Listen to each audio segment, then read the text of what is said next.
चलो रेसिपी देखिए। આપણે હવે બટાકા બાફવા મૂકી દઈશું અને અમે બટાકા છે ને મીઠું નાખીને જ બાફીએ છીએ। આપણા બટાકા સરસ રીતે બફાઈ ગયા છે। હવે આપણે એની છાલ ઉતારી લઈશું। આપણા બટાકા સરસ રીતે છોડાઈ ગયા છે। હવે આપણે દાબેલી માટે મસાલો બનાવીશું। આપણે દાબેલી માટે રેડીમેડ મસાલો જે છે એને આપણે સિંગ તેલમાં થોડું ગરમ કરી લઈશું અને પછી મસાલામાં મિક્સ કરીશું। આપણું આ સિંગ તેલ ગરમ થઈ ગયું છે। હવે એમાં આપણે આ જે આપણો રેડીમેડ મસાલો છે તે જ ઉમેરી દઈશું।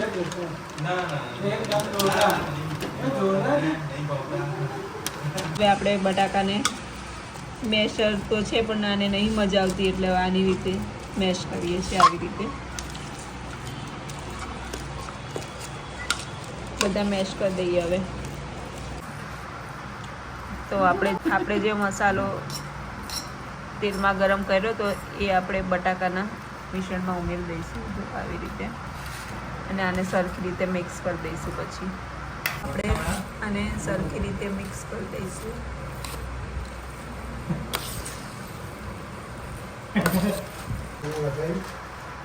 તો હવે આપણે એમાં લીલા ધાણા ઉમેરી દઈશું ઝીણા ઝીણા કટ કરીને।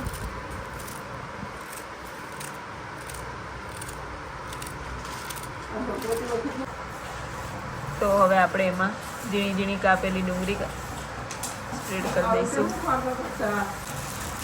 હવે આપણે એમાં ઉમેરીશું મસાલા સિંગ।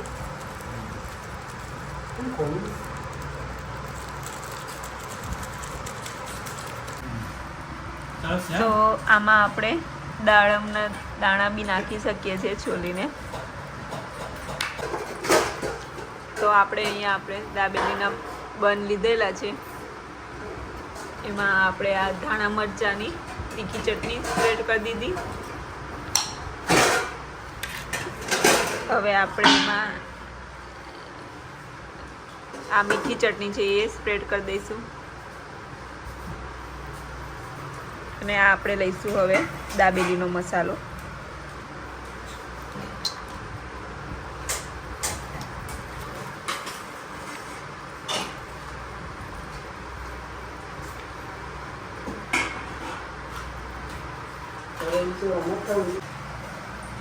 તો અહીંયા અમારી દાબેલી બધી ભરાઈ ગઈ છે। હવે આપણે એને બટરમાં શેકી લઈશું। તો અહીંયા અમે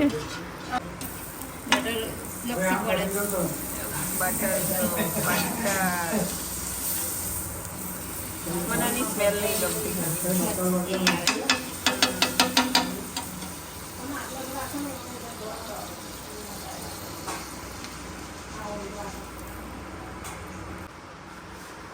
તો અહીંયા અમે દાબેલી એક સાથે વધારે થઈ જાય એની માટે ઢોસાનો તવા જ મૂક્યો છે ને દાબેલી બનાવીએ છીએ અમૂલ બટરમાં એટલે કે શેકાય છે।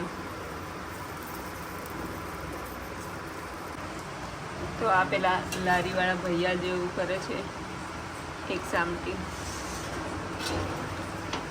જો એ તો હાથથી ફેરવી નાખેલી।